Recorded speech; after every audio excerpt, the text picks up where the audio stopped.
Welcome to Nightlight. Step away from the mainstream and gather around as we enlighten the world and our realities and travel this cosmic journey we call life. Join us as we share with you and provide that beacon that can guide us all to a better way. Explore with us as we examine a metaphysical montage of spiritual insights, covering everything from the mundane to the magical, UFOs to unicorns, and everything in between. This is a time of awakening, of sharing and evolving, of spreading our wings and soaring on the cosmic breath of creation.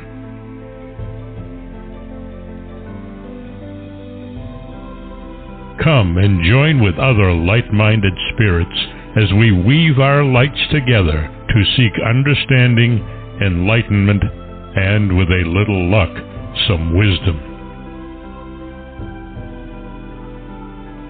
This is Nightlight, a reminder that you are never alone.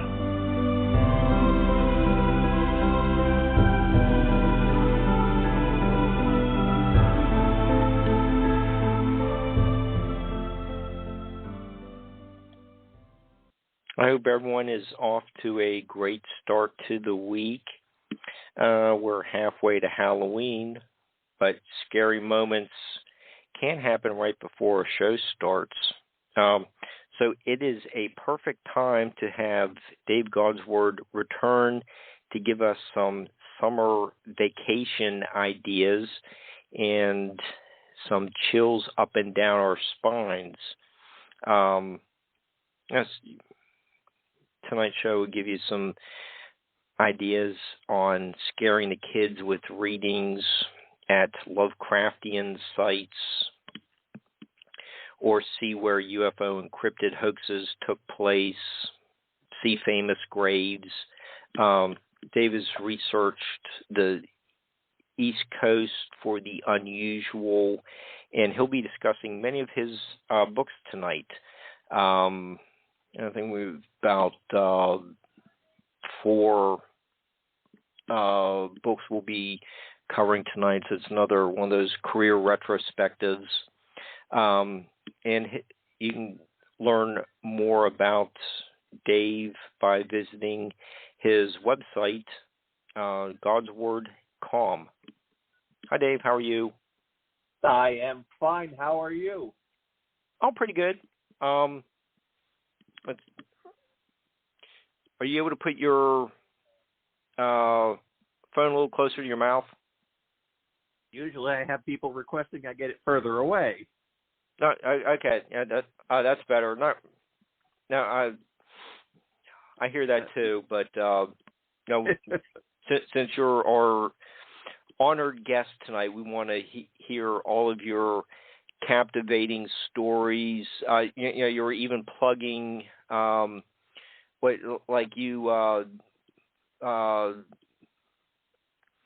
into the table or something like that, and almost destroyed the Mitchell Hedges skull. I wasn't aware of that one, so we could start off with that one, or get into that later.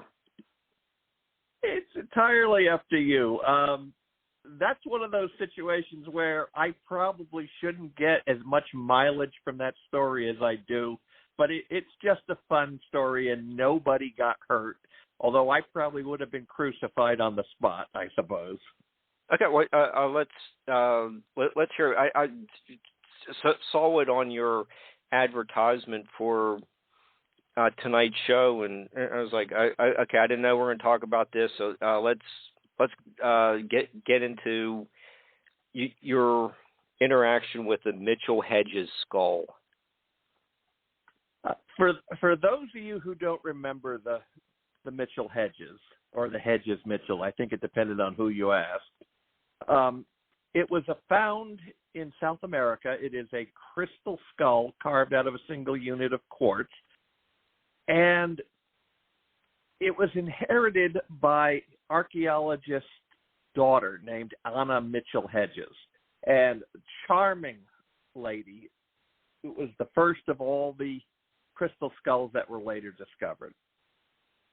Anna, in her declining years, started doing the psychic fairs. Now, this is back in the early 80s. We didn't have conventions per se. We didn't have the big shows. These were just somebody local would rent a meeting room or a conference room at a local hotel, and they would bring in the tarot readers and the palm readers, and she would come to these shows, and she would display the skull, and she would have a little book that she had put out, which was a history of the discovery, sign it. It gave her some pin money, and she had a nice gentleman who was a handler for her. Well, they did one of these shows in Salem, New Hampshire. Now, Salem, New Hampshire also has a fairly well-known location, America's Stonehenge. Mm-hmm. And back in the early 80s, I was managing America's Stonehenge. And we got a call from the manager saying, we're in Salem. We'd like to come up and see how the skull interacts with, whatever the flavor of the month was. Ley lines, magnetic resonances. I don't even remember what the particular story specific was. Now, we were shutting down for the season. So this is late October, perfect time to sell. And we were running around. They came up. They parked near the door because Anna was developing mobility issues by that point, and they brought the skull in, and the skull was in a carrying case. Now, I'm going to show my age here. If you know, oh boy, am I going to show my age on this one. The carrying case is what we used to carry around slide projectors in. Okay. It's just basically a cheap piece of faux leather. This one was lined with satin, of course, for the skull, but they're flimsy. They're designed to carry a piece of AV equipment. They're not designed to carry, archaeological relics. Still running around like a damn fool. I've got all of the staff trying to get everything closed down for the day. We've got people getting ready to take her up to the top of the hill with the skull. I've got the original building at that point. This is not the one, if you go there today, it's this nice big 2-story shiny building. This was a log cabin with a Franklin stove, and I had the stove cranked up because, again, it's end of season, it's end of day, it's cold. So I'm running around the corner to do something else, and I do mean running.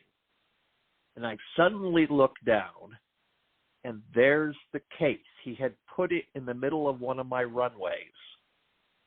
Now, I'm wearing steel-toed boots.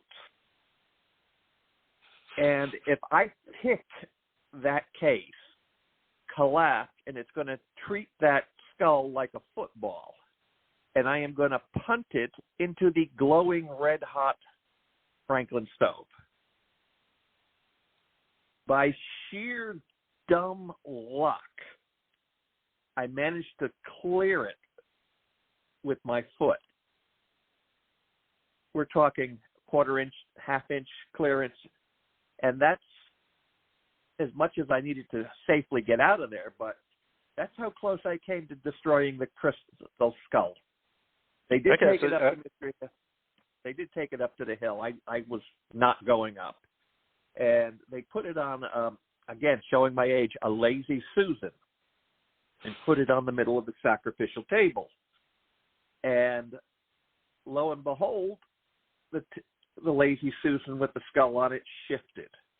Well, the table's not even. The skull is off weight. Of course it's going to move. I wasn't there. I can't dispute whether it was deliberate or not, but that's my story of the crystal skull I almost destroyed. Like I said, he nearly destroyed a relic from Atlantis. But I would have made really good distance when I did it.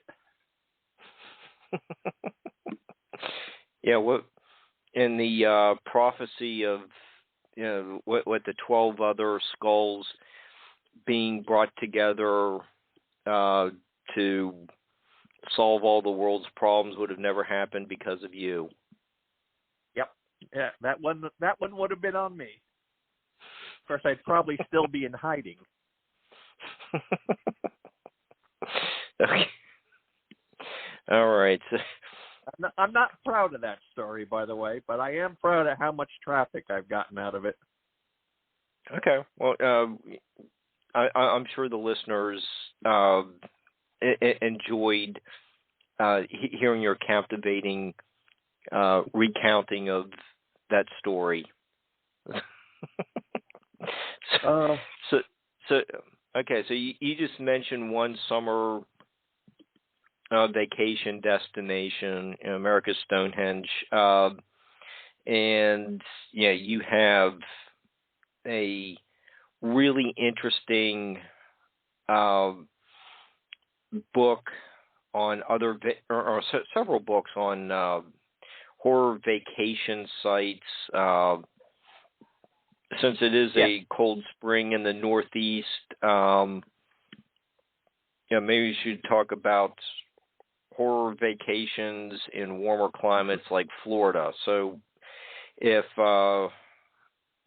people are still looking for ideas for spring break or taking the family on a summer vacation to Florida, they can pick up a copy of your Horror Guide to Florida and learn all about, we can get into, the creature from the Black Lagoon and famous people being in graveyards, zombies. I particularly liked some of the backstories to Jaws 2. Oh, yeah. Okay. Yeah, what can you tell us a little bit about Gulf Breeze? What can anybody say about Gulf Breeze? Gulf Breeze is, if you happen to have a map of Florida around, and frankly, why do you at this time of night? You will see that Gulf Breeze is up around Pensacola, and it is a charming little town. But the key word there is small. And I should preface this a little bit. I'm going to give you a little earlier background than I was going to. Jaws 1 was no fun to film because Cape Cod is very cold water. So when they decided they would film a second film, they didn't want to go back in the cold water, so they went up to what's called Choctawhatchee Bay, which is Pensacola area. And they had a lot better luck there because the water was shallow. They could keep the hydraulics on the shark working. They were warm enough that the cast could actually take more than one shot at a time. And it was a learning experience, and they learned well in it. Now, the only one that was shot down here. I mean, this is a big area for shark films anyway. I mean, the unofficial shark film known as Jaws 5, Cruel Jaws. That was shot down here. The Mako Jaws of Death, again, another classic, was shot down here. I'm using the word classic very loosely, but Gulf Breeze is what you were asking about. Right. The high school is actually brought into service. Now, the local drama club ended up playing extra in all the scenes, including there's a scene where the Amity High School marching band comes in. That actually is the Gulf Breeze High School band. They bust them down to Navarre Beach, which was the central filming location. And so when they have the Amity High School band in the grand opening celebration at the very beginning, actually it's a high school band. But most of the filming was done in Navarre. And you can tell I'm not a local because I'm pretty sure I'm mispronouncing it. But I don't care. I'm a transplant. I'm allowed to mispronounce things. But it is was a Cable Junction. Was that like made for the movie in Florida, where they get stuck on the? Oh yeah, that was a man-made island. They towed it out when they needed it. Most of the filming was done at actually the central location for the whole movie was the Holiday Inn. It was, both, that's like the operation center, and of course that's where everybody stayed. But if you remember the movie, there's this Holidome indoor pool and recreation center that is the new Holiday Inn Amity Shores. That's actually the Holiday Inn at Navarre Beach where they were staying at the time. They literally picked up the camera, walked 4 feet, and opened a door.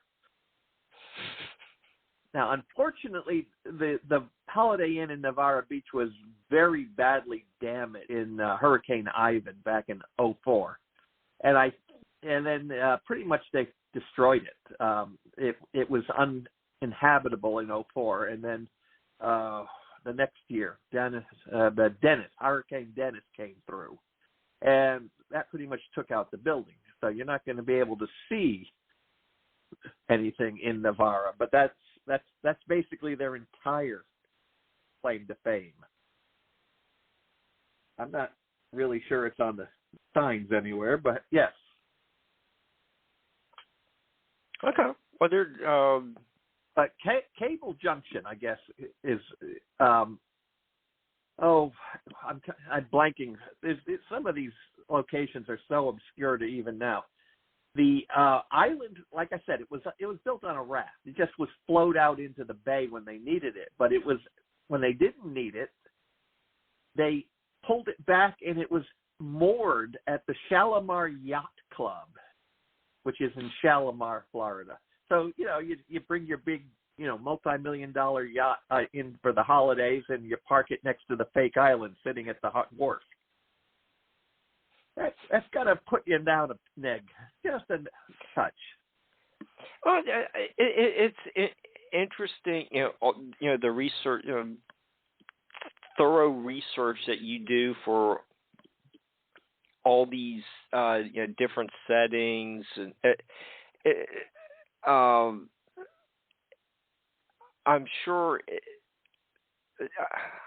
the listeners and I are very interested in how learning the process of how movies are made, and what may seem like a real island was actually probably a bunch of styrofoam blocks. No, it was built on a I think it was a barge. I can't swear to it though. But because you had a bunch of kids dancing around on that thing. Well, dancing in the sense of I don't want to be eaten. So it had to be big and it had to be sturdy, but you can't find an island you can use. Right. The behind the scenes for movies it has some great backstories. Yeah. Well, personally, my favorite, if we're going to talk about tourist destinations down here, is Marineland. And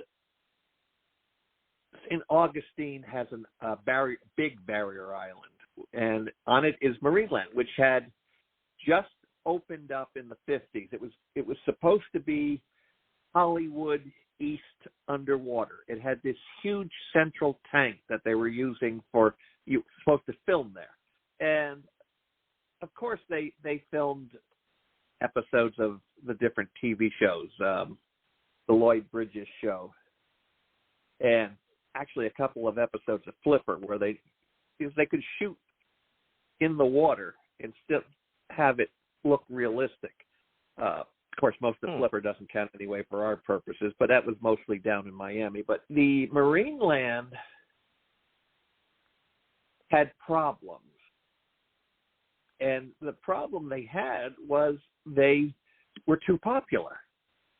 The movie makers really didn't want to use them, but the tourists loved it, and they discovered there was more money to be made with dolphin shows than there was to be made by being a filming location. So they eventually phased out most of the filming, and when you did film, you had an audience. The famous film shot there would be, of course, Revenge of the Creature from the Black Lagoon, 1955. Mm-hmm. And of course, in that film, the creature is captured and brought back to quote unquote civilization. Well, the aquarium he is in is Marineland, and in fact, if you recall the film at all, and this is one of my favorites, so we're dangerously close to trivia here. To keep him in the tank, they chain his leg to an anchor in the middle of the observation tank. That anchor is still there. I have a picture of myself posing against it. It's sitting out in the backyard as a landscaping element now. Oh, wow. But it's still there. It's one of the few pieces that left. The tank is gone. But what's fascinating to me is they shot number 2 there. And number 3 they didn't. They shot that actually at several different locations down here, most notably Silver Springs, which is, again, another tourist destination. It's Florida. I don't even have to keep repeating that. If it's a name, it's a tourist destination. So, and Dave, you talk about Biscayne Bay. It actually had a lot of other important movies shot there.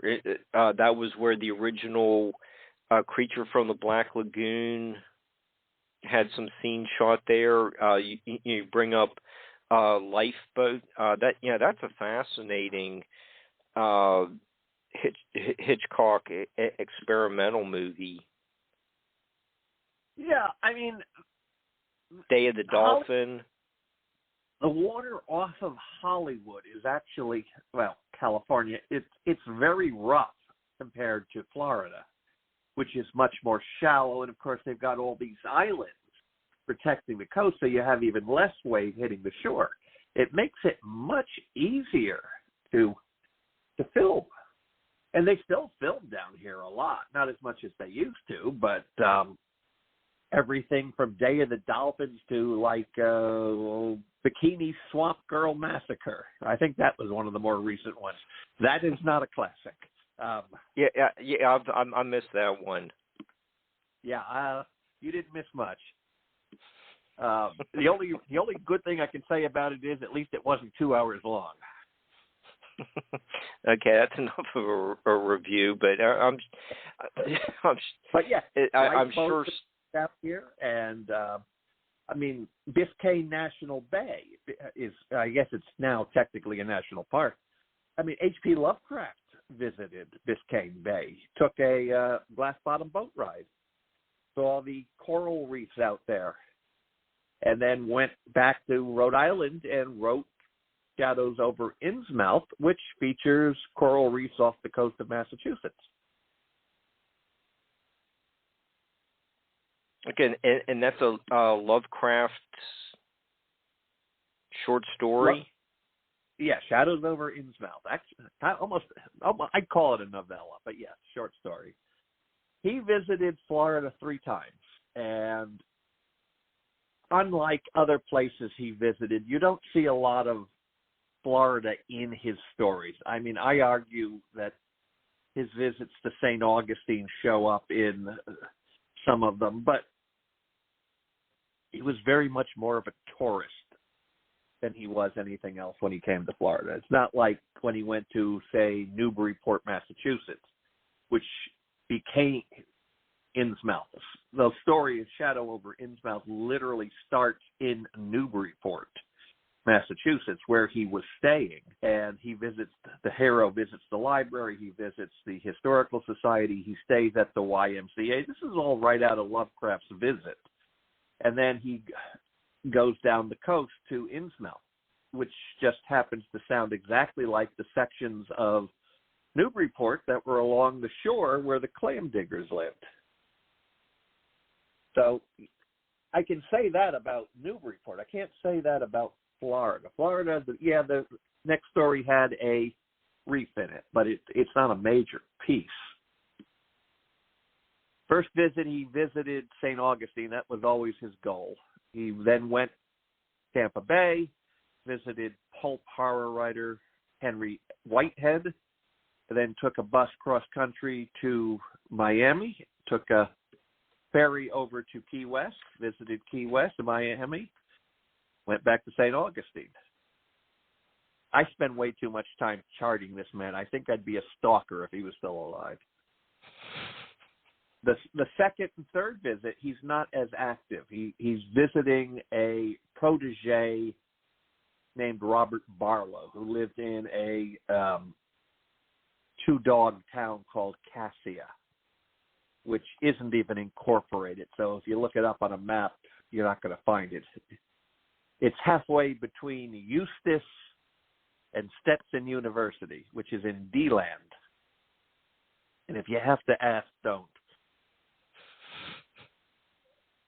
Fascinating because although Lovecraft does not actually use Florida extensively in his material, he was such an influence on Barlow, Robert Barlow, who was a wee lad at that point. He was in his teens. But he became a very well-respected, award-winning poet. He became an artist, and he became one of the foremost authorities on the Aztecs. He taught at Mexico City University, was fluent in Nahuatl, which was the language of the Aztecs. So, I mean, Lovecraft had some Florida connections, but the connections are the ones who really did the major work afterwards. When, maybe in a little bit we can get into your book, Lovecraft in the Merrimack Valley, but when you approach a larger piece on doing a biography of someone like Lovecraft, and you're just kind of focusing on his later years, and the few examples from your Horror Guide to Florida, as well as developing his life more extensively in the Merrimack Valley book. How much time and research do you have to put into looking at old photos, you go in there yourself to see what it looks like nearly 100 years later, the background research? Our listeners are creative, and they're doing their own writing projects. How much time is it involved in doing something right like you do it? Well, if you're doing it like I am, first of all, stop it, because you're just going to hurt yourself. But every book I do, and I think I'm up to I've got 4 more out this year, so I'm up to almost 20 books at this point, all nonfiction. And each one is different. I mean, I have a very clear image of what I'm going to do when I start, and it is never the book that comes out. So it's almost allowing the book to holistically evolve on its own.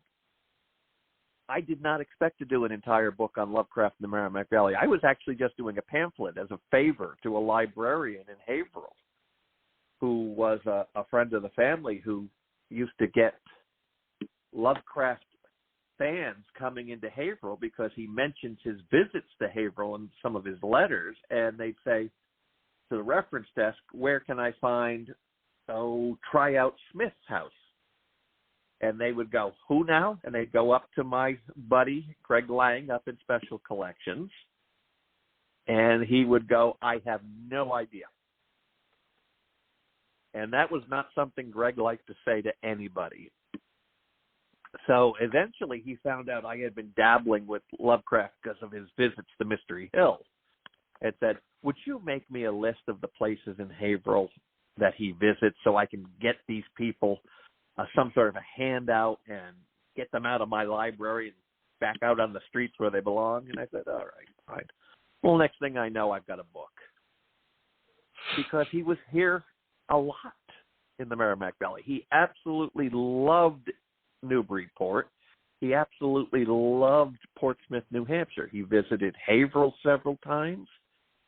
I did not expect it to be as big as it was. His last major work was something called The Shadow Out of Time. And the name of the hero, Nathaniel Peaslee, is right out of the graveyard, the original colonial graveyard in Haverhill, which is the stone next to Nathaniel Saltonstall, the judge from the witchcraft trials, which he would have come to visit. The guy was born, raised on Golden Hill on Boardman Street. Well, that's an area when he came to visit Tryout Smith, the amateur press man, he would have gone for walks. This is an area they would have explored together. So it evolves that way. Now, the Florida book, my Florida, I assumed would be something similar. I was mistaken. Badly mistaken. 3 separate trips, but they don't flow like the Merrimack Valley did. It's not a continual stream. It's 1931, and then he doesn't come back until 1935. And it doesn't work well as a narrative, so I had to break it up by, this is him in St. Augustine in 1931. This is him in Tampa Bay in 1931. This is him in Miami and Key West in 1931. And then there's no segue to the next visit. But what I discovered was that there was a lot of references to Florida visits in his letters. And Lovecraft wrote a lot of letters. They estimate something like 100,000 pages in his lifetime. That's a lot. Yeah, and there's a lot of published letters. I mean, I think there's about 15 or 16 of the volumes sitting in my desk right now. So if you hear a large crash, you'll know what it is. But so what I discovered was I could put a chapter in that was not a segue as much as an ability to say, well, Florida was still influencing me. Florida was still luring him back. And just discuss the references in his letters and the comments he makes about Florida, and it's still not working well. So to these locations, there's a particular person he is visiting.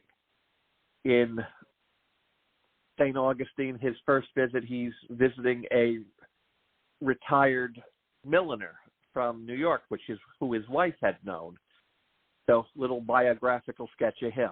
When he goes to Tampa Bay, a little biographical sketch of Henry Whitehead. And that between those two items, it fills into a very nice book. The problem is, I was not expecting to write that many biographical sketches.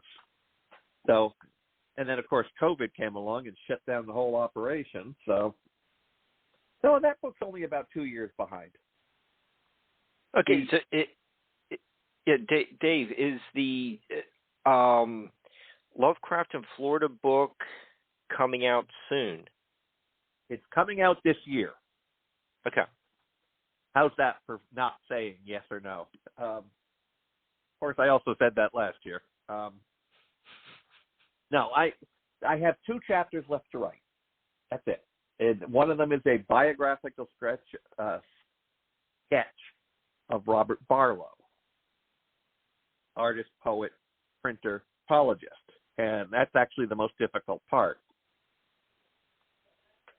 simply because he is all over the place. He lives in Florida, and then they moved to Kansas, and then they moved to California, and then he moved to Mexico. And so it's a little hard to track down what he was doing at any given minute, because he's not writing letters. Lovecraft dies in 1937. Barlow stops corresponding with him for obvious reasons.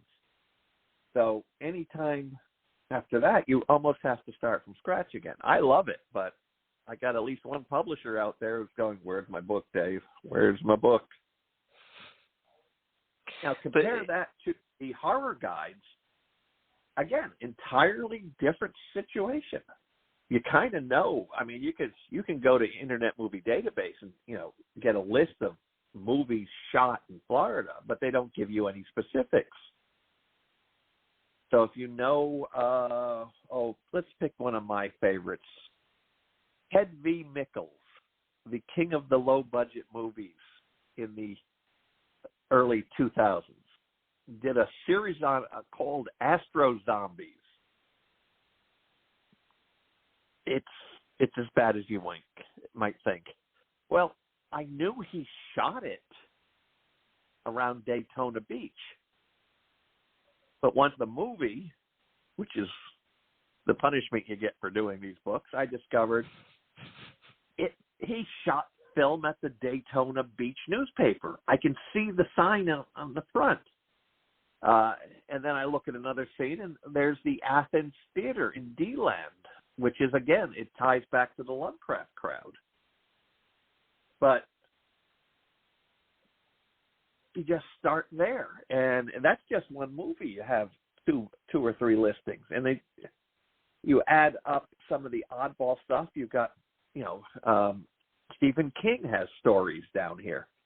And that's my little running gag in the book. It's not just places to visit. It's fictional places mentioned. And the King has a story set in Duma Key, which is set around up in the Pensacola area. And, of course, the fun part of that is that Stephen King owned a house on a key in the area. He describes roads and the hospital in Saratoga. It's because he knows the material. He's visits it all the time. And it makes it more interesting in the sense that if you just go to my book and you look up where am I going to go for vacation, you're not going to find every single place you can go to. I mean, you can't go to Duma Key where Stephen King is setting his stories because it doesn't exist. You can't go to Henry Whitehead's house in Dunedin because it was demolished in 1971. But it's a very important location as a horror writer.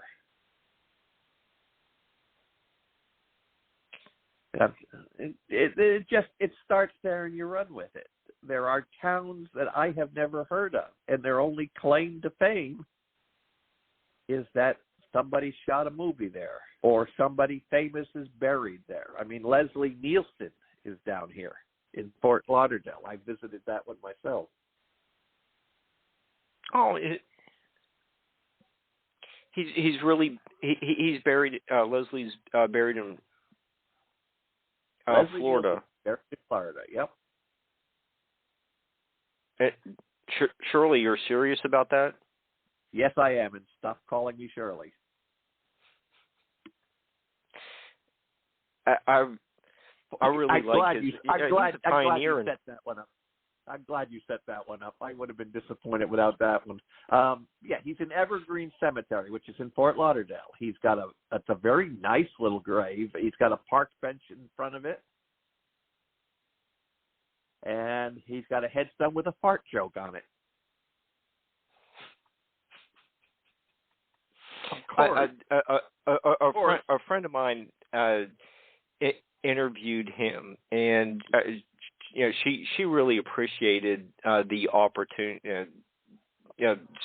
Such a big name star for 50 years, and she was Angela was really glad she had that opportunity to talk to him. She thought he was very gracious. Yeah, wicked sense of humor too. Very, very vaudevillian. No, I just did not realize he was buried in Florida. Oh yeah, that's our logo down here. Come for the sun, stay for the funeral.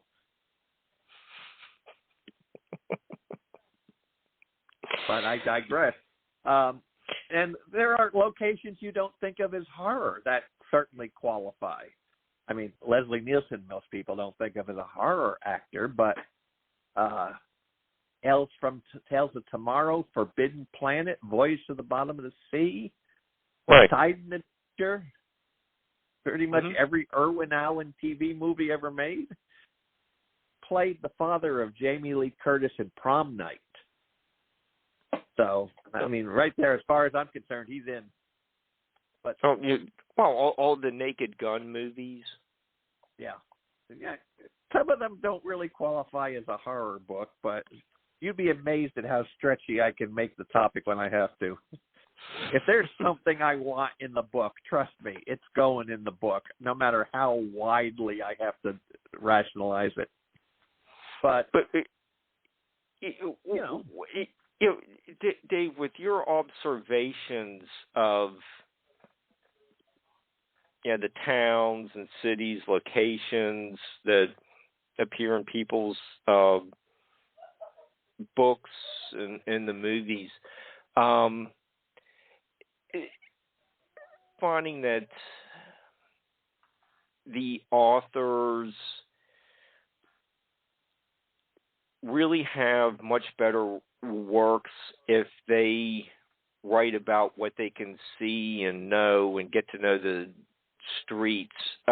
It's I'm kind of going through that too with a project, and I'm sure the listeners are might be looking for information to confirm how to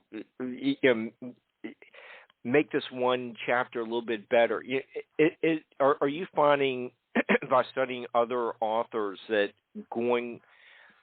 getting to know the streets and terrain actually make your writing much more personal? Find your personal comfort level.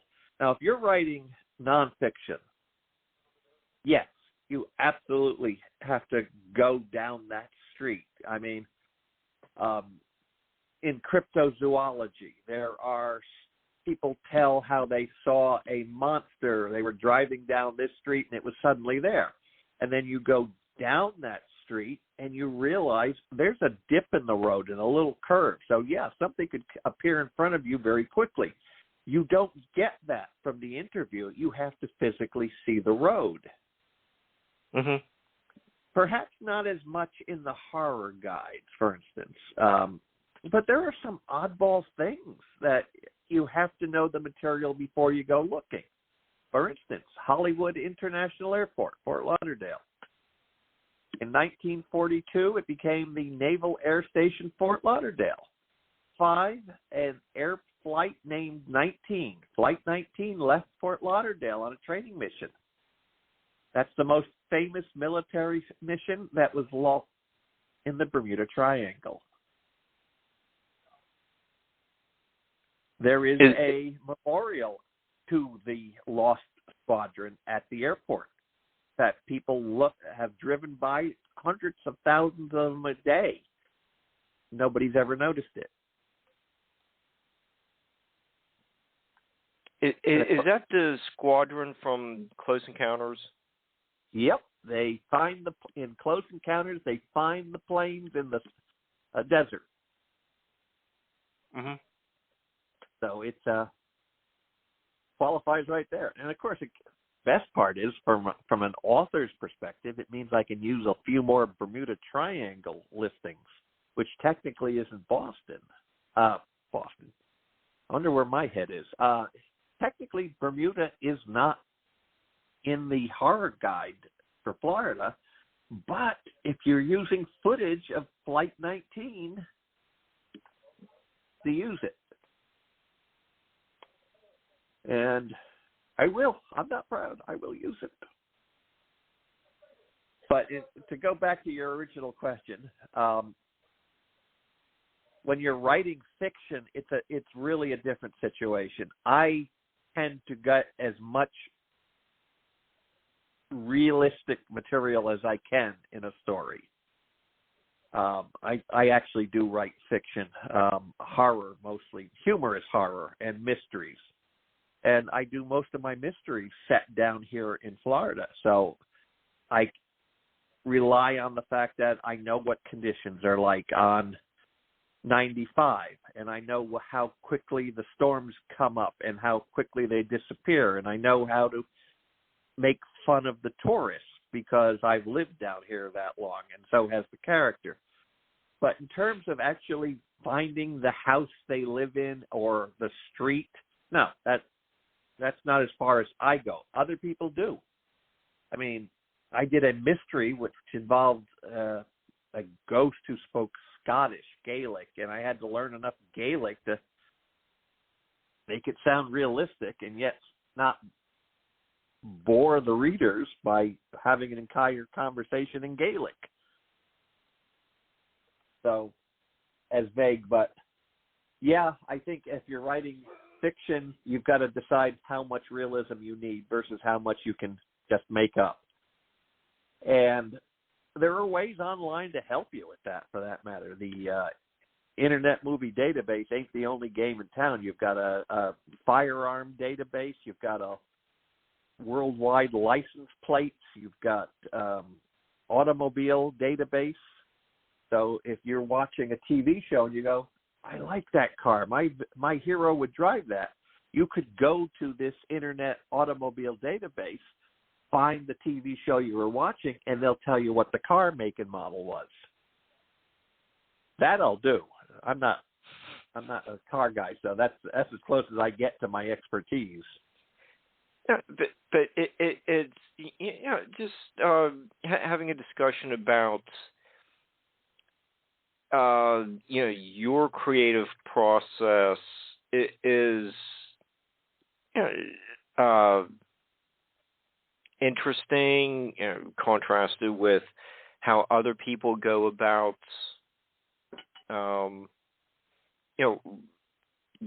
gathering data for their book. Just if I'm doing nonfiction, I fall back on my roots. I am a retired librarian, so I'm always going to do the research anyway, but I start in places that nobody else seems to think to look.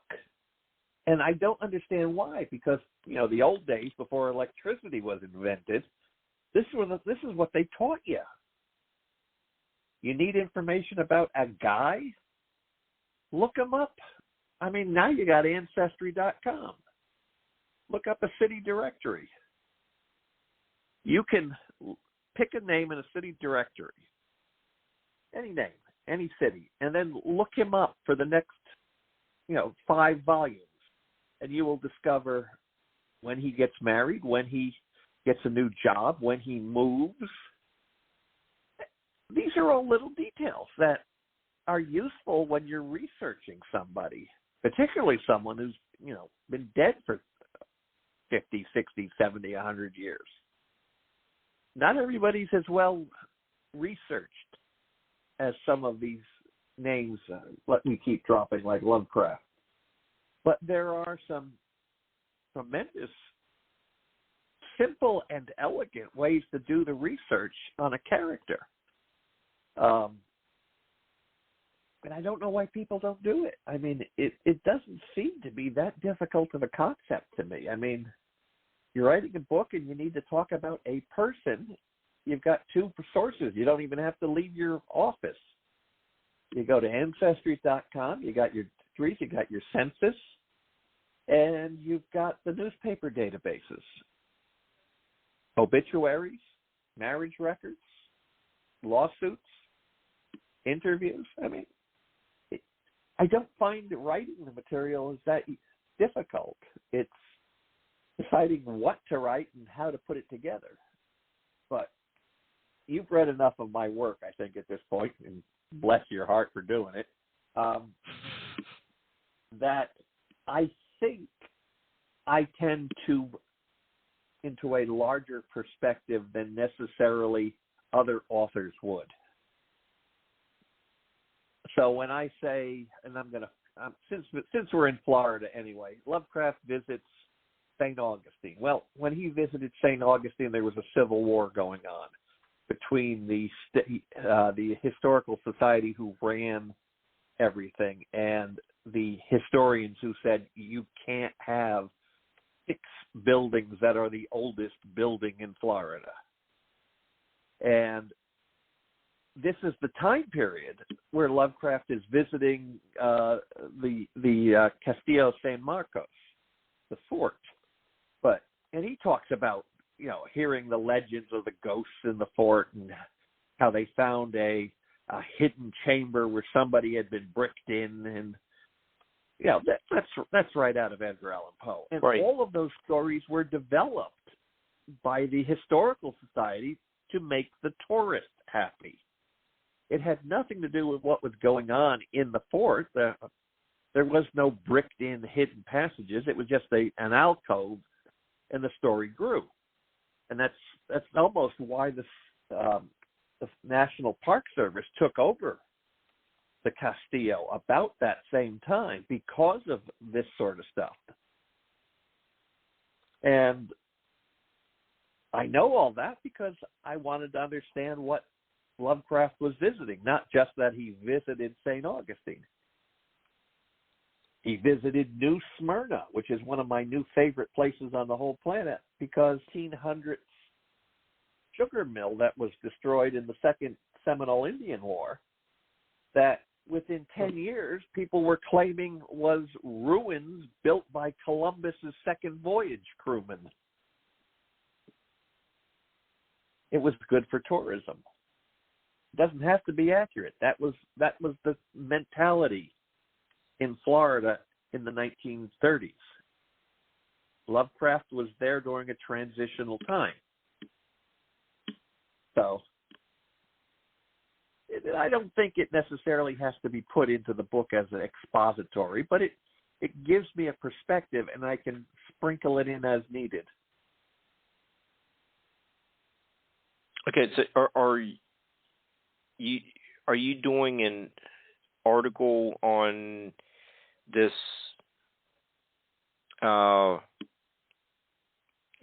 sugar mill that? Yes, I am. Okay.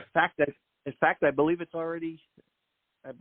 due out fairly soon. It's in Ancient American magazine. I've started doing contributor there. So I'm kind of doing one per issue, so 4 a year. And I'm just, again, picking stuff out of my files. So this is the quote unquote Lost Chapel of Columbus will be out in the June issue of Ancient American. And some of these are just fun. I mean, I did one for the September issue, and yes, I'm that far ahead, on the history of Vikings in New Hampshire. Because for some reason, people thought Vinland was in New Hampshire for a brief while. And again, it was tourism more than it was anything else. There's a gravestone, and I'm using the term very loosely, that supposedly is of Leif Erikson's brother in Hampton, New Hampshire. It was found along the shore. It's been moved now to the local museum's campus, but that was proof that Thorvald Eriksson was there. And that was the focus of the town's tercentenary, 400th anniversary. And it was found by, or rediscovered, I should say. I shouldn't say found. It was never lost. Discovered by Malcolm Pearson, who was the protege of William Goodwin, who owned Mystery Hill, who was looking for the rock to buy it and put it in a museum he was going to build up at America's Stonehenge. Well, Pearson had never seen the stone before, so they're not 100% sure they got the right rock. It showed up a lot earlier, but it was identified as Thorvald's headstone because they wanted to build a park there that would make people want to take the trolleys on the weekends, because trolley companies needed more riderships on the weekend at that time. And we still see that today. Locations throughout New England, I don't know about the rest of the country, to be honest, where the trolley people were paying a flat monthly fee for electricity. So if people didn't ride it on the weekends because they weren't working, they were technically losing money. And so they would build these destinations, trolley parks. There's one still in New Hampshire called Canopy Lake, and it's now an amusement park, but at that point it was typical of a trolley park. It had a gazebo for dancing. It had rowboats you could rent. It had play areas, picnic grounds. The whole point was to get you out of the house and onto the trolley. And they were all over the place. They were in New Hampshire at Canopy Lake, which was the Haverhill, Lawrence, Lowell line. You also had one trying to be built in Hampton. So they decided that their trolley park would be Viking Park, and it would be built around Thorvald's headstone, which conveniently happened to be in the middle of the land that the trolley company owned for the park. Mm-hmm. And if I sound suspicious, I am. Because this rock just appeared in the media, fully developed, about a year after the first few books started showing up about the Vikings in North America. This is the time period when Boston gets its Leif Erikson statue, and Tower is a Viking settlement, and the Dighton Rock, and all these well-known ancient sites in New England are suddenly Viking. Not because they were Viking, but because Longfellow had written a bunch of poems about Vikings, and now it was the craze at the time. You can still go into Boston, look for buildings that are 110, 130 years old. You will see that over the door there are Viking designs. If you use the bridge, the Longfellow Bridge between Boston and Cambridge, and look over the side, the supports have Viking ships at the waterline. So the bridge has Viking longboats cutting through the Charles River. This is, the second wave of that was the Kensington Runestone, which isn't Viking because the date on the stone doesn't allow it to be Viking, but that's why you have Minnesota Vikings playing football. That's why you have all longships at the World's Fair in Chicago in 1894. It's why you have radiator caps on the Hudson cars that are streamlined Art Deco Viking heads, which frankly are the creepiest thing you ever saw. But it was a fad, and the only advantage of it is that it helped stave some of these sites. Dighton Rock probably would have been blown out of the water as a navigation hazard otherwise. Newport Tower, I shudder to think what would have happened to that. So, I mean, there's some good sides to it, but on the other side, New Hampshire has 12 miles of shoreline. I'm pretty sure the Vikings could do better.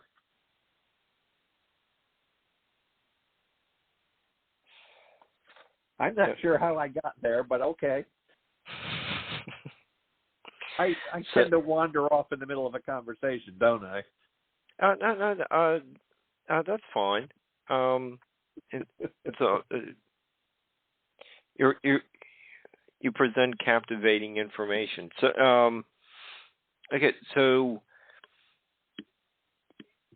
let's wander back down to Cape Canaveral, since Florida is known for the space exploration, and you do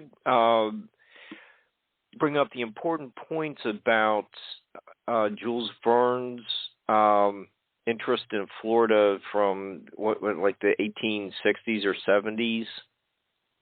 Well, he was right. Basically, he was in the wrong location, but he just low enough so that you were near the equator.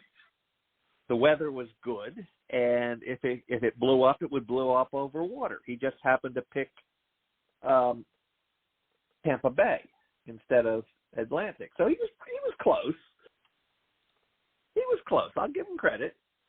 But Kennedy Space Center and Port Canaveral are everywhere. Even before there was astronauts at Cape Canaveral, it was being used. I mean, you think Cape Canaveral automatically, you think NASA. Well, before NASA, there was all sorts of other people using it. The most notable of which would be, I'm blanking on his name. Isn't that nice? Robert Chambers, famous horror writer, used the Cape Canaveral breakwater for a series of short, basically cryptozoology horror stories. The most famous, as opposed to good, was a novel called In Search of the Unknown, and it starts at Cape Canaveral. And again, this is 1904. There isn't going to be a rocket ship there for a long time. But then they head out into the Everglades because they're looking for some mystery creature. In that time period, the Everglades did go all the way up to Cape Canaveral. If you look at a map of Florida, I don't know why I can't say the word Florida tonight. Freud must be having a field day. If you look at a map of Florida, you'll notice there's a big lake in the middle, Lake Okeechobee. Mm-hmm. The Everglades went up over that. They were all the way up to the other end of Lake Okeechobee was basically a drainage lake for the swamps. So when he says they went to Cape Canaveral and then went into the Everglades, they basically got in a boat and headed west. And again, it's the perspective thing. People don't recognize it. But all of the development down here is after that date. They're draining the swamps. That's why Lake Okeechobee, when it lets go, is going to make a really big swamp again. And it's built with wood, earthen dikes around it to keep the water in. And they just keep, pave it. It's Florida. If it's flat, they'll pave it. And if they can pave it, they'll build on it. And then they'll complain about the traffic. It's like a wave. It started in Miami, and it's hit Palm Beach, and it's gone past, and it's up into Port St. Lucie, and behind it is this abandonment. You see these empty shopping plazas that are nothing but storefront churches and secondhand stores, because all the companies have moved further out, because that's where the construction is. Therefore, that's where the people are. And down here, you don't drive, drive 4 miles and turn left onto Main Street. You don't, that's just not how it's done down here. You head west, and the traffic light after the 5th CVS is where you turn, because they're on every freaking corner. because there's these housing developments off the main roads that you can't even see from the street, and the density of the population is such that the bean counters are going to put in a drugstore, and if CVS puts one in, Walgreens puts one in, and if Walgreens and CVS are there, then you're going to put in a McDonald's, and then you're going to put in a gas station, and every single intersection looks like that now. That's the real horror in Florida. So what? I don't know where we got there either. But Cape Canaveral is because of I Dream of Jeannie. You've got classic movies like The Crawling Hand, personal favorite of mine, by the way. First manned mission to the moon goes horribly wrong. The second attempt returns to Earth, but just as they are, it self-destructs over California, conveniently meaning you don't have to film in Florida. And when they try to figure out what went wrong, the disembodied arm of the astronaut starts crawling around, strangling people, fueled by a cosmic mutation. You probably now have a better sense of my taste in movies than anybody really should. I've seen Plan 9 from Outer Space a few times. Well, I'm not sure I'd be admitting that on live radio, but there are. No, it's in the same genre. Sadly, yes, you are correct. But you've got things like Frankenstein meets the space monster. Mm-hmm. Martians. It's always Martians. Or, heck, Men in Black 3. That takes place down here. So it's a weird state for horror because you've got real horror. You got Lovecraft, and you've got Anne Rice and Stephen King running around. You've got the low budget movies. I mean, the drive-in movie horror. King, or Godfather of horror, I guess. The Godfather of gore was his name at the end. Herschel Gordon Lewis invented the concept of on-screen gore. Prior to that, they didn't do it. But drive-in movies were in such demand that they had to churn out these movies, and they were running out of ideas.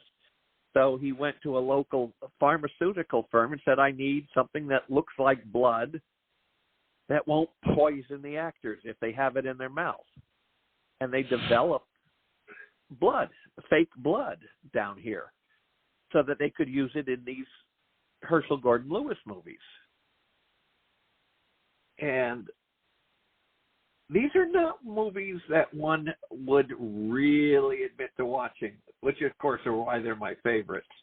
I knew Herschel Gordon Lewis, and just a fun guy he made. With they needed realistic blood, and it had somebody's getting stabbed, they have to spit blood out of their mouth, and the stuff they were using at that time was toxic, which really makes it tough to get an actor to do more than one movie.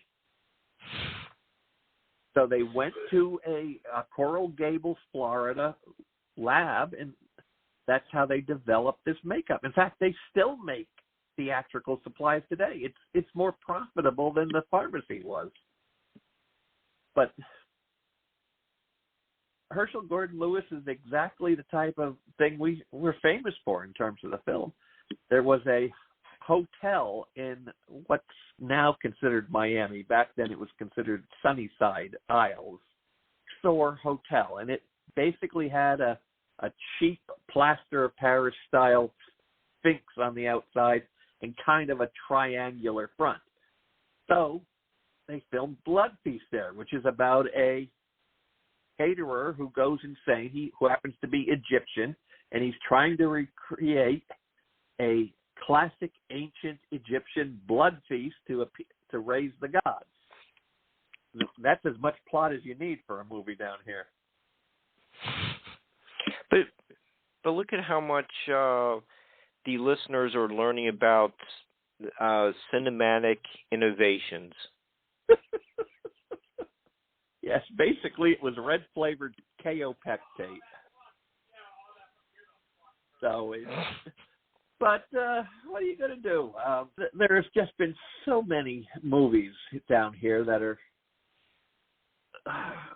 they're remarkable and they're memorable, but not necessarily for the right reasons. And I don't know how else to explain it other than to tell you about one of my personal favorites, Blood Freak. And if you've ever seen Blood Freak, you get extra brownie points with me. I missed that one, I'm sorry to say. Oh, you need to stop immediately and go find a copy. Trust me on this one.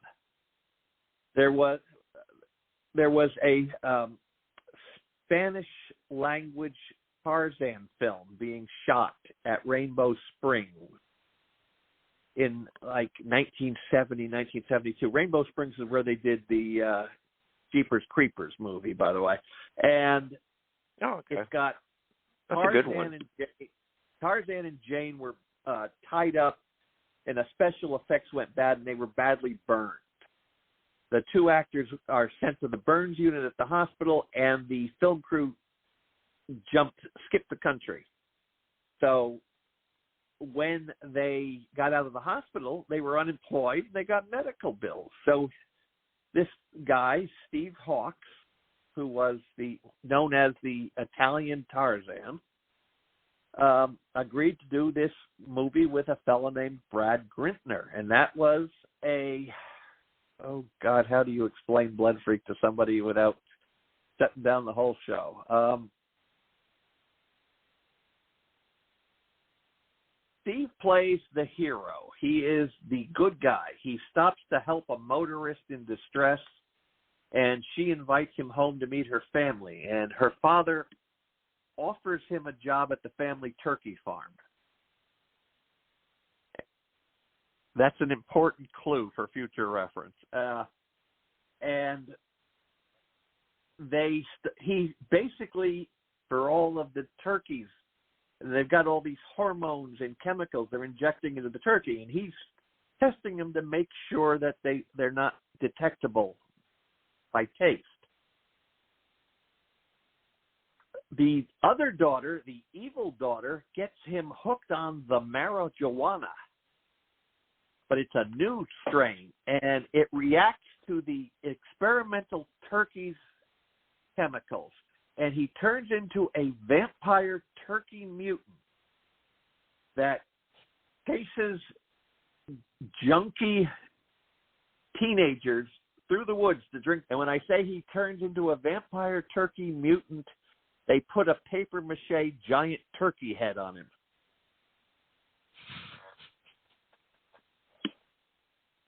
You gotta see it to believe it.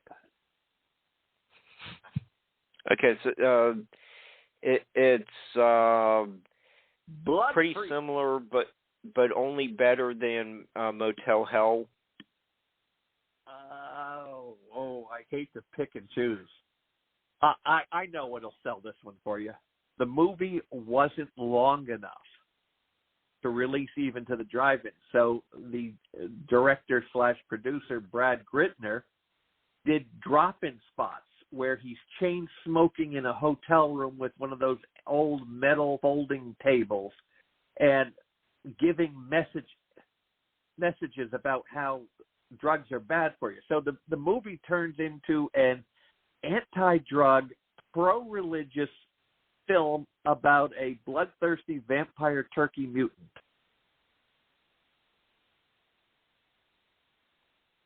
Okay. Good luck. Good luck with that one. There have never been any movies I have ever shut off. That one comes pretty darn close to the list. Okay. What? Sounds like it has possibilities for maybe getting the director to be a nightlight guest. I don't know. Barbara might say no. I don't know who's still alive, to be honest. I know the star Steve Hawks,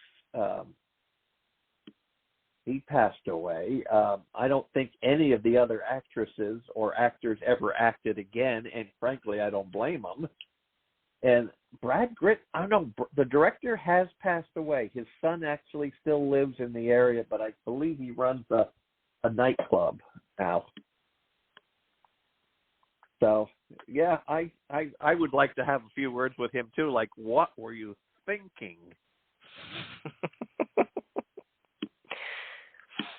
Okay, so since you were just talking about these mutant turkeys, the last time you were a guest with us, you did talk about some of these cryptid sea monsters that from your Sun, Sand, and Surf book that washed up on shore throughout the southern states. You were, got some interesting insights between the kind of cryptid creatures that are found in the salt water and the brackish water, the swamps, and you were planning on doing a northern sea monster cryptid, yes, type book. Good memory. Good memory. Yeah, what's the status on that one? That one is going to be called Capes, Coves, and Cryptids. You can sense the theme, can't you? And it was going to come out this year for the International Cryptozoology Museum Conference in May, but the museum decided that they could not do it this year because of the construction. They just bought a new building up in Bangor, so they're moving the museum from Portland, Maine to Bangor. And that is such a distraction, they decided it's really not going to happen this year. So I said, you know what? I got other books I can get out. I have other projects. So I've kind of backburnered it. It's about half done. It will be out next year at the absolute latest. And it is interesting to see the difference between New England and Florida sea monsters. The difference being the history.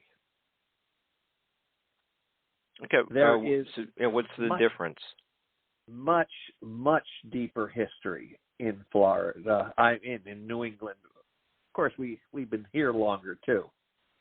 I mean, there are. I gotta pull up the book because I'm gonna have no head for dates, so I'm gonna cheat here. Don't tell anyone.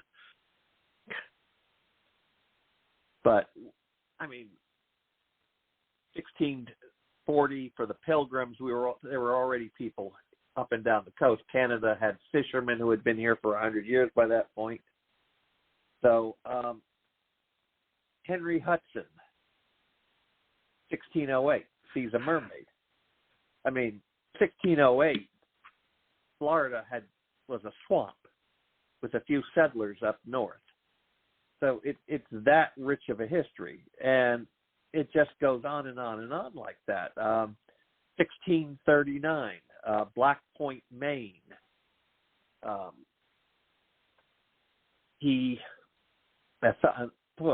Brain cramp there. Jocelyn was his name. Henry Jocelyn was entertaining the son of a local businessman who was a close friend of the proprietor of the property. So basically we're talking about the upper class in the 1630s. And his brother John shows up, and the guy had a background in herbalism and probably medicine. I say that way because we have no idea. He's complete unknown except for the fact that he wrote 2 books. And Joslin writes a book about Maine, because that's what you did in those days. It was such an exotic, rare country that anything you said. And he got a story from a local fellow in Maine, and it wasn't just one. It was several of them.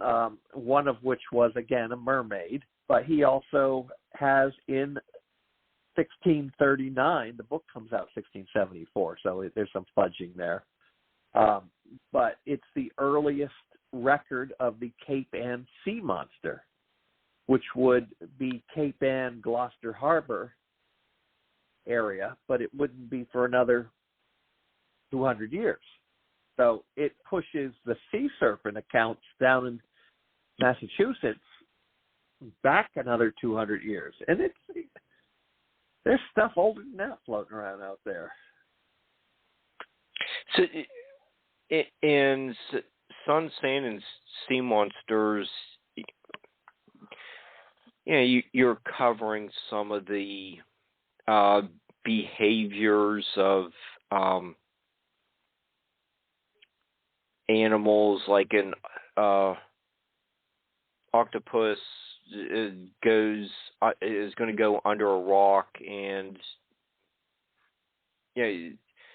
the journal that you're recounting, saying that this guy hooked something that it was just incredibly huge and snapped his pole or something. Okay, but you describe or analyze what's in the journal, and kind of give us a suggestion that this is a typical behavior for an octopus, and he went under a rock. With some of the northern sea monsters, are you able to come up with what the person may have been describing? Yes and no. Part of I don't you love when I commit like that. Problem with New England is some of this stuff is so old that you've got to filter it through, basically Puritanism. I mean, it's Lutherans, but less fun. And as a result of that, you really get a very biblical interpretation of some of this material. Now, some of it is trickier. Again, you've got to figure out what the focus is. You've got let's pick one of my favorites, Lake Champlain. Okay. Lake Champlain, very well known monster. Mm-hmm. But right from the start, there are issues. Samuel Champlain never saw a sea monster. If you read his original journal, he's describing a big fish, and there are big sturgeon in Lake Champlain. But that doesn't explain what other people have seen. So all that does is it starts to show you that there are issues with the reporting. There are more recent materials that you could look at and go, well, that is definitely weird, and it's definitely not a sturgeon. But if you zoom back a little bit, you see that Lake Memphremagog, which is still in Vermont, crossing over into Quebec, has the same situation. They have got sea monsters. They go back quite a ways, and they really don't have a clearly identified critter attached. there are reports of a creature in Lake Memphremagog back to 1816, which compared to Lake Champlain is fairly recent. But the person who reported in 1816 was the son of the founder of the town, which is now the city of Magog.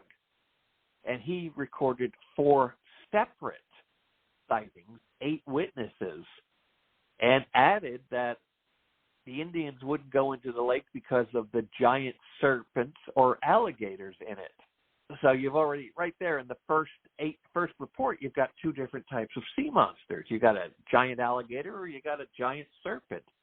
But other reports, the color of a skinned sheep, which I assume would be kind of pink, which kind of ties it in with Pinky down in St. John's, Florida, but with 12 to 15 pairs of legs. So it's basically a pink centipede in the water. And that's 2 different sets of witnesses, 3 different types of monsters. Which one, who's seeing things? You go further back, there is a carving, an Indian petroglyph on one of the local lakes that looks like a snake. And you see a lot of that. And an archaeologist named Ed Lennick, who specializes in northeastern petroglyphs, says very simply, the petroglyph is located in an area where every single lake in eastern townships of Quebec, which would include Memphremagog, which would include Lake Champlain, all have lake monsters, which means there are lake monster accounts in other lakes, St. Francois, Almer, Moffat, Williams, Breeches, Massawippi, Pokenhogamock. That suggests that there is a native tradition of lake monsters that predates the white colonists. That suddenly makes me interested. Most of the reports in these small lakes are, the classic long neck sea serpent. Okay. You're not getting all these other things, but there have also been reports of horned serpents, which is an Indian motif again, giant alligators, horse-headed monsters. I mean, it's running the whole gamut, and I don't have a clear sense, as I am into that whole section of the book. I don't have a clear idea of what they're seeing or how many they're seeing, or is a long neck monster mean that everybody's got a lake monster because it's got a long neck monster in it? Does it mean there's some sort of a giant eel in that lake? Does it mean the travel agencies have decided that they can get a little bit of the Lake Champlain monster hunter money coming to them instead? Don't know. I'm fascinated by it, though. You don't see that sort of diversity elsewhere. I mean, Florida, you've got things like the St. John's River, which has 3 or 4 different descriptions that they've all lumped together as one sea serpent. But this one is an alligator seal. This one is whatever the heck it is. So you don't see that multiplicity of descriptions, Florida or the Deep South, that you're seeing just in that one area of eastern Quebec, northern Vermont. Mm-hmm. And to me, that suggests there's a pattern there. And as soon as there's a pattern there, I'm all over it. But I don't have a firm grasp on it yet. You go to something like, Cape Ann, which I mentioned. Those are all describing the same creature, a serpentine. Some sort of a very long snake, and it lasts for a very long time. You see them. I don't think you've seen any lately, but they date. There's about too long of a period, let's put it that way, for a conventional sighting. 1817 is really where you see the spike in these sea serpent monsters. And it just keeps going. 17, 20s, 30s, 40s, 1880s, 1890s, into the 1930s and 40s. And it all seems to be basically a serpentine shape. In fact, you can go back even further because of that fellow I mentioned before, John Jocelyn.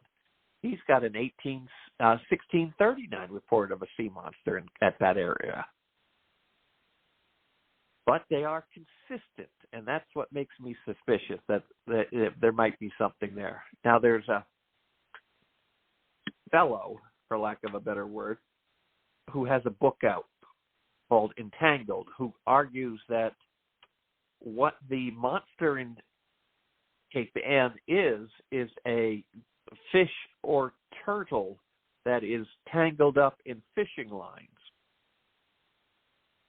And because the hemp rope was treated with tar, it didn't rot away, and the fish had to drag this around, and if it couldn't catch anything because it was so hampered by the extra weight, it would starve to death. And it's a marvelously elegant little theory, except when you see, 300 years of sightings of the same creature. That's a mighty healthy critter. And of course, the argument there would be that you don't see these reports anymore because modern day nets are biodegradable. The plastic rots away after a while. Of course, by then the fish is dead, but call it a win. But Dave, if this, just say this turtle has had this fishing, the tar covered fishing net wrapped around him for 100 years, a turtle could still be alive today from 150, like before the Civil War. I don't know if go back to the. You are correct. The problem is that's a turtle that can swim.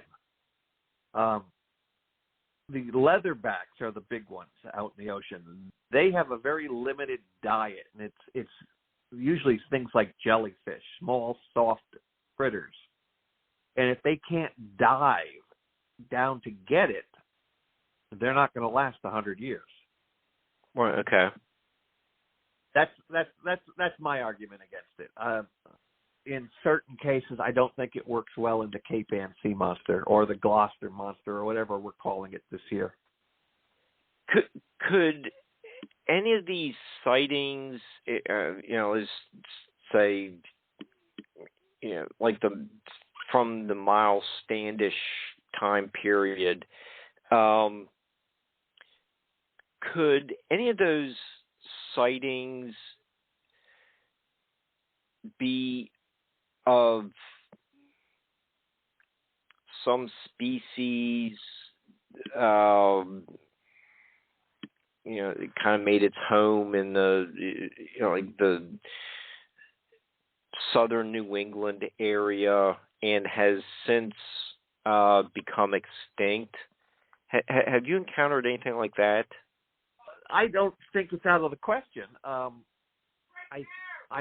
do not have the report in front of me, but there is several studies that note that because of mankind hunting fish, and, well, for that matter, any animal, they're not getting as big as they used to be because they get to a certain size and we're going to get them. So consequently, animals have been getting smaller the longer mankind is impacting the habitat by cutting back on the food supply, by disrupting the water, and of course by hunting the fish or hunting the turtle or whatever it is. So in theory, we could also just be looking at stuff that is not as big as it used to be. Today you look at a turtle, a leatherback turtle, and that's nice. It's a leather. 100 years ago, you could get 9-foot long, 1,200-pound turtles. In fact, there's a whole lot of newspapers at that time talking about how they captured these giant monsters. They're not monsters. They just happen to be turtles that didn't encounter humans up until that point. Cut the turtle a break. And we know that there are fossil turtles that are big, really, really big. Mm-hmm. But you can't necessarily connect one to the other without some sort of a fossil record. I mean, if the fossils, keep in mind what I'm about to say, I'm about to disprove. So if there's no record of a giant turtle for the last 2 million years, the odds are it died out 2 million years ago, or, we'll be generous and say 1 million years ago. But then you have things like the coelacanth. Coelacanth was supposedly extinct, and then they started bringing them up in the fishing nets, which is kind of makes it a little tricky. So there's a different classification where it's it is simply an unknown animal, whether it's and it has to be natural. I should clarify that. We're not talking about mutants, Slender Man or E.T. or any of that. These are natural creatures that have simply not been classified yet. But there's also living fossils, and that would be things like the coelacanth, which everybody thought was extinct for a few million years. Whoops, we're wrong. The Komodo dragon was a land crocodile. They've only known about that since about the 1930s. In fact, I'll show you how good I am at this. Lovecraft saw the first Komodos brought to North America in the Bronx Zoo. 20s. In fact, I'll go one further. He also saw those exact same 2 Komodo after they died of starvation and got stuffed and put in the American Museum of Natural History, where they still are. So he saw them coming in, going. But Komodo dragon, that was a living fossil. It was there all along, just nobody had spotted it. We all assumed it was extinct. The okapi, again, nobody knew it was there. Then you have what I refer to as Lazarus species. And those are species that everybody assumed was extinct within our lifetime, and they're back. They still think the ivory-billed woodpecker is not extinct, but they haven't found one. If they find one, then it becomes a Lazarus species. It's back from the dead. And you see them every so often, mostly in fairly uninhabited areas. Parts of Australia, parts of the Indonesia, that sort of thing. But they do exist, and they are technically cryptids, but different animal. Okay, and in a similarly related topic, you also wanted to discuss some research you've done into the Merbeings. Can you tell us a little bit about that topic? Yes, by carefully saying it weren't my idea. I am on the board of directors of the International Cryptozoology Museum up in Portland. The perfect gig for me. I never have to go to a meeting. I'm too far away. But Loren Coleman is the director of the museum, and he was a friend of a Fortean researcher named Mark Hall. Now, Mark Hall had a fascinating theory.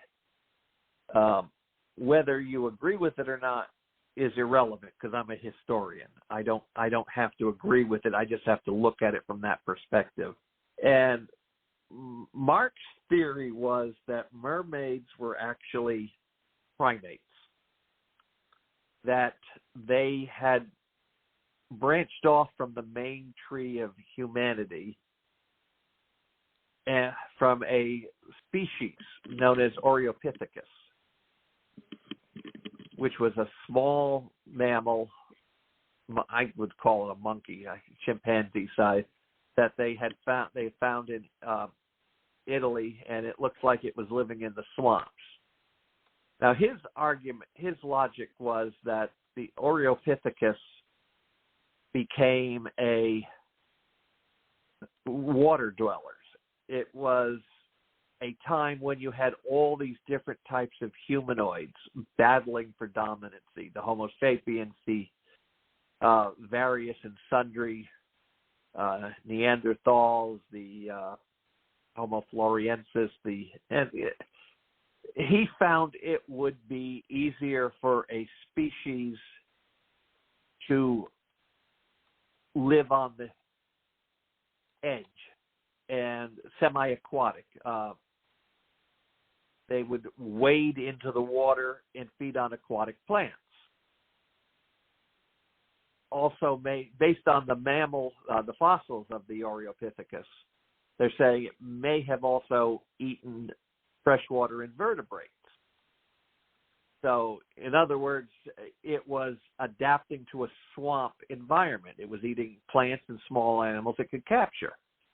Now, this is sort of related to a 1960s anthropology theory called waterside hypotheses. And that was the work of a British anthropologist named Alistair Hardy, who argued that the traditional mental, if you think of man coming down from the trees, he's wandering around the savannas, walking around, dodging leopards. That's wrong. His theory was that Homo sapiens has more traits suited for an aquatic, the subcutaneous fat, the ability to hold your breath, hairless bodies, which reduce resistance when you're swimming. Mm-hmm. And the argument was, and in both cases, is that they had to go deeper for water. They learned they could rest their feet on the bottom and keep their head above water. Therefore, they were standing erect with the body holding their weight before they actually could walk on the two legs. And as time goes on, this allows them to walk upright on dry land. Now, the revised version with the Australopithecus is that these aquatic apes were smarter than the apes out in the savannah because brain-specific nutrients, such as DHA, are very helpful for the development of brain. Algae and plankton are rich in DHA. I'm not even going to try to pronounce it. I tried for years to pronounce it, and I can't. It's DHA. The things that eat algae and plankton are fish and shellfish. So an ape who is eating fish and shellfish, or turtles or seabird eggs, is going to develop a more advanced brain. They eventually branch off completely. Homo erectus is out wandering around, making things difficult. They just go into the water, and they stay in the water. And the difference between the original aquatic ape theory and the Australopithecus theory is that the aquatic ape people think that during the Pleistocene, the primate ancestors all go back to drier land, and now they're bipedal omnivores and scavengers. And as the climate conditions changed, they became more focused on hunting. And Mark Hall's theory was that the Australopithecus avoided this competition for land by testing the waters. Now, human beings have a lot of branches that died off, except if you're Mark Hall. You've got things like the neo-giants, the little people, the trolls, the Neanderthals, Bigfoot. He thinks all of these other lines of primates are still around, that are Homo floresiensis, trolls are Homo goudsward, Neanderthals are Bigfoot. So what he is arguing is that these Oreopithecus became so equipped for living in the water, they rarely came ashore. And because they were in the water, which is colder, they had to develop supplementary wardrobe. And that's why they're thought to be mermaids. Mermaids are not half, they are Oreopithecus apes that are wearing fish skins with tails, and the tails help them move through the water better. And that is the origin of the mermaid legend, according to Mark Hall. You notice I'm making sure I don't have my name attached to this. That's his theory. If you look at his theory from a strictly historical perspective, you can interpret a lot of the mermaid folklore throughout the world. Native American, modern North America. You can reinterpret it. We'll use one of the more famous ones.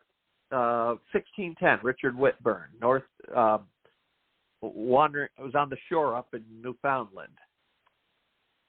They see something swimming toward them. Appears to be a cheerful woman. When closer, they realize it has no hair, just neck-length blue streaks on its body, which people mistranslate it as blue hair.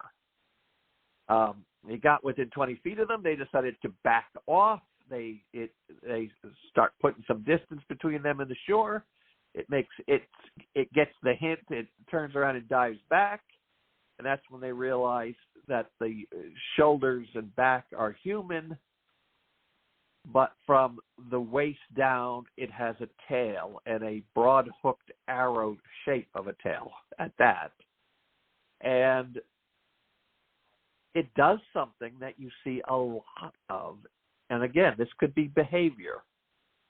You see a lot of, mermaid, I'll call it that for the lack of a better term, goes out to one of the other rowboats and tries to climb aboard. One of the sailors hits it in the head with an oar. It takes the hint again. But this grasping the boat and trying to come ashore, you see it over and over and over again. So it may be a behaviorism. I mean, it's not just this guy. I mean, John Jocelyn says the same thing in Maine.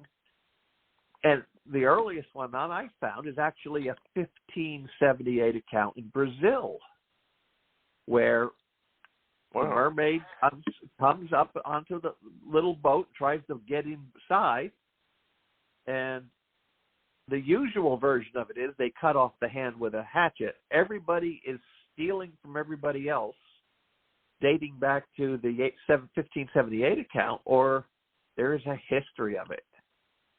Okay, I was going to say, it sounds like this almost the same story. Yeah, and that would be my first inclination as well. But then you look at what's going on in depth in the folklore in the Carolinas, and that's where the lizard men are. 6-7 foot tall, bipedal, looks like a lizard, 3 toes, claws. Sleep stacks.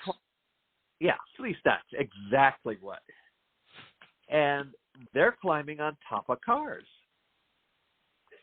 And North Carolina has a history of for lack of a better word, it's classified as a ghost that hops on the back of your horse when you're crossing and won't let go.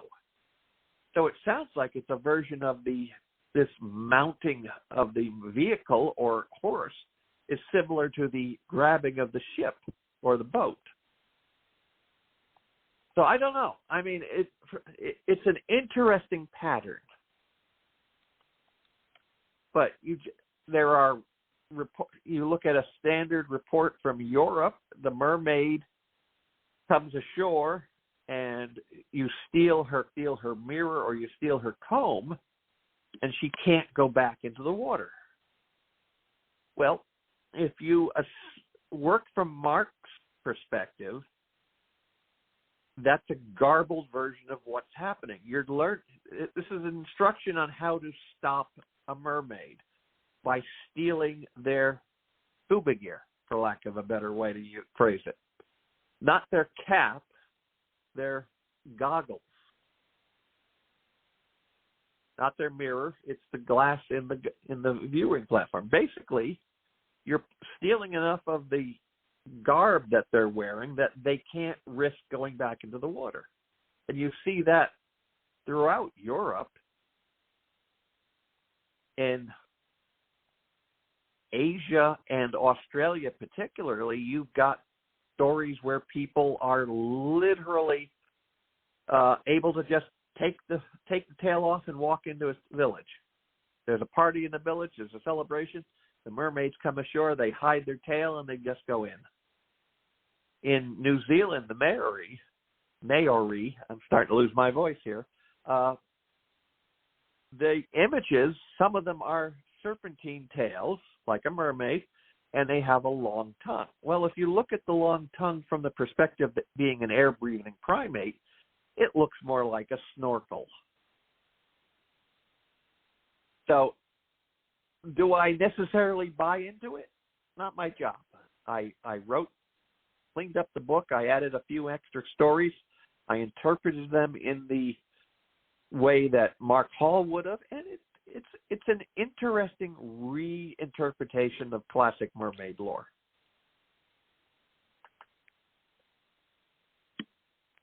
Fascinating. Just to go back for a few minutes, with the native folklore with the horned serpents. Yep. The horned serpent. Do we have an idea of what those creatures could have been? Is it something that's gone extinct? Is it kind of like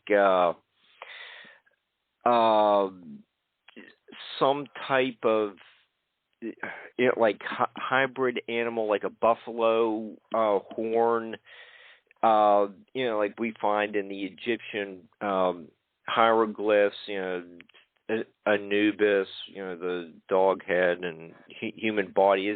Do you think it's something like that? Is it, just showing some kind of cultural symbol or something that was, really there that, may have gone extinct for, climate change in the last 100 years? Well, the problem is we don't know what they mean, what is meant by a horned serpent, because all of the stories have been written down and translated by missionaries. Mm-hmm. The horns vary in color and size and shape. The only thing they all agree on is that it seems to be a potent source of magic, which doesn't really help us at all.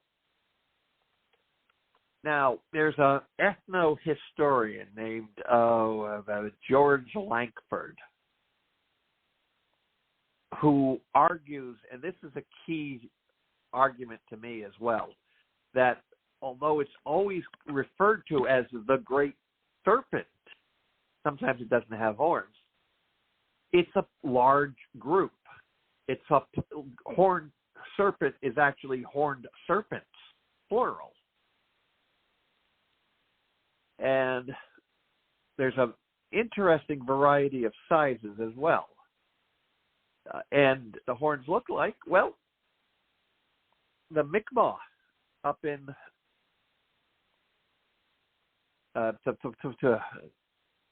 Canada? I'm trying to think where. Nova Scotia. No, okay. Kejimkujik National Park now. I'm not good with pronunciation.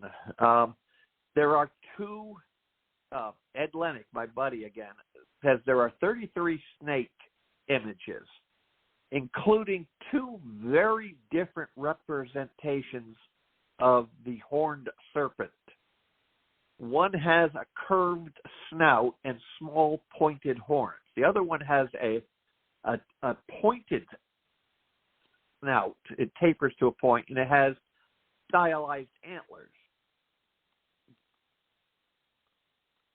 And where it gets even more complicated is there's no bigger than a worm sometimes in the account. Sometimes it's bigger than the largest serpent.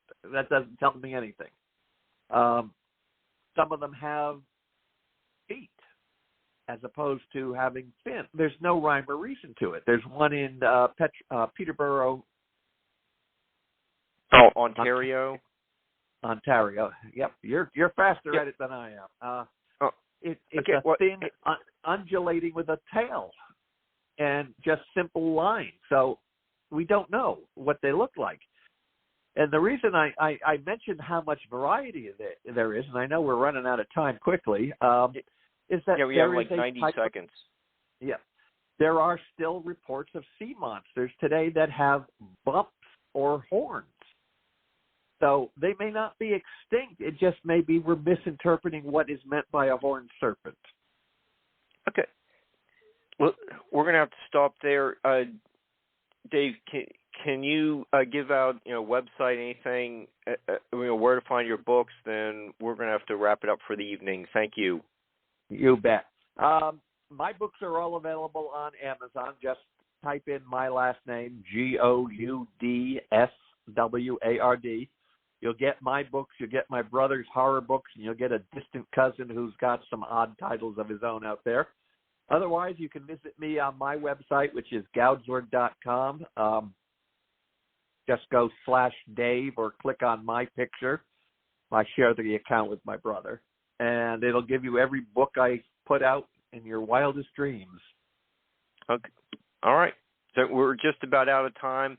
Thank you so much, Dave, for being pleasure, Mark. a great guest, and we'll see everyone soon.